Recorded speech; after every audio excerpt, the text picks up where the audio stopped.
নমস্কার বন্ধুরা, বনিস কিচেনে আপনাদের সকলকে স্বাগত। আজকে আমি আপনাদের সঙ্গে শেয়ার করব চিকেনের ভিন্ন স্বাদের ভিন্ন রকমের একটা দুর্দান্ত রেসিপি। এই জন্য এখানে আমি 300 গ্রাম মাংস ধুয়ে নিয়েছি। এবার তাহলে চলুন রেসিপিটা শুরু করি। প্রথমেই আমি চিকেনের টুকরোগুলো সেদ্ধ করে নেব, সেই জন্য দেখুন জলটা বেশ ফুটতে আরম্ভ করেছে। এবার আমি দিয়ে দেব লবণ, দিয়ে দেব আদা। দেখুন আদাগুলো আমি নোড়া দিয়ে একটু থেতো করে নিয়েছিলাম, সেটাই দিয়ে দিচ্ছি।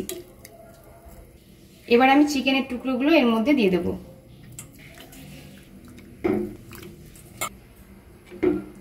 চিকেনের টুকরোগুলো আমি বেশ ভালো করে সেদ্ধ করে নেব।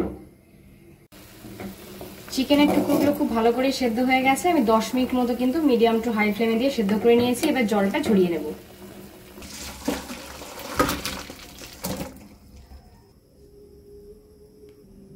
চিকেনের টুকরোগুলো বেশ ঠান্ডা হয়ে গেছে। এবার আমি একটা চিমটার সাহায্যে দেখুন হালকা করে কিন্তু ওভেনে দিয়ে পুড়িয়ে নেব।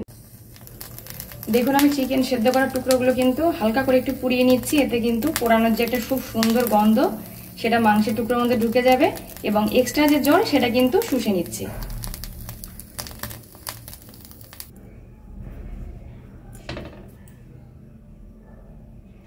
চিকেনের টুকরোগুলো পোড়ানো কমপ্লিট। এবার আমি শিলনোড়াতে কিন্তু বেটে নেব।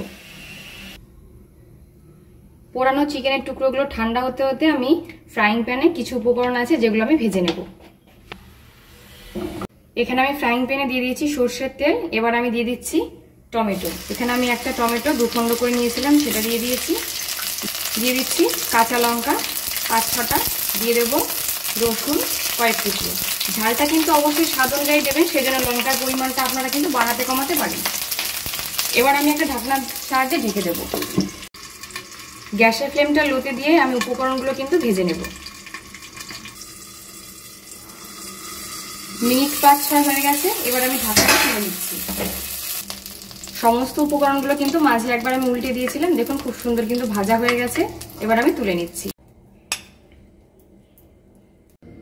এখানে পোড়ানো চিকেনের টুকরোগুলো এবং দেখুন বাদবাকি যে উপকরণগুলো আমি নিয়েছিলাম সমস্তগুলো কিন্তু খুব ভালো করে ঠান্ডা হয়ে গেছে।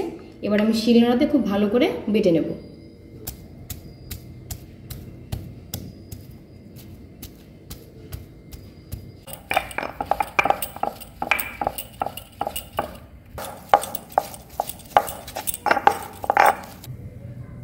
এই পোড়ানো চিকেনের টুকরোগুলো কিন্তু আমি থেতো করে দেখুন ভালো করে বেটে নিয়েছি। খুব মিহি করে নিই, একটু দানা দানা ভাব রেখেছি, কারণ এগুলো যখন মুখে পড়বে চিকেনের টুকরোগুলো খেতে কিন্তু জাস্ট অসাধারণ লাগবে। দেখুন একটি পাত্রের মধ্যে আমি সব চিকেনের টুকরোগুলো বাটা আমি তুলে নিচ্ছি।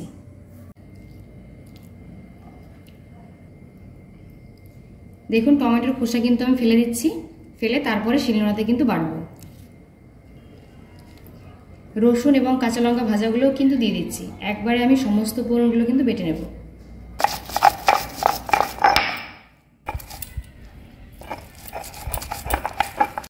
এই বাটা মশলাটাও কিন্তু আমি চিকেনটা বেটে রেখেছিলাম তারপরে দিয়ে দিচ্ছি।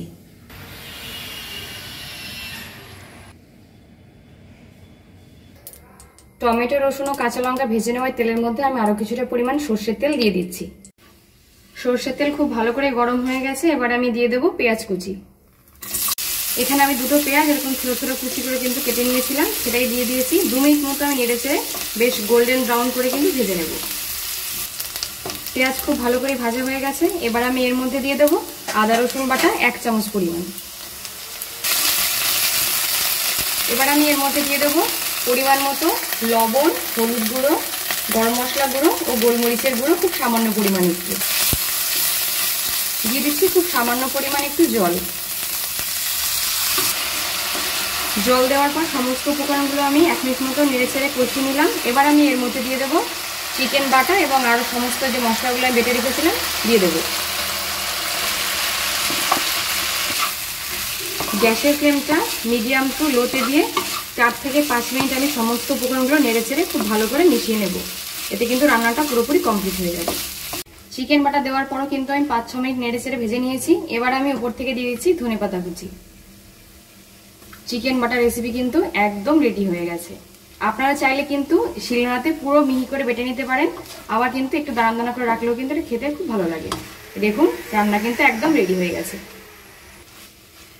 গরম গরম ভাতের সঙ্গে পরিবেশন করে দেখবেন, আশা করছি এটা আপনাদের ভীষণ ভালো লাগবে, খেতেও কিন্তু অতি সুস্বাদু।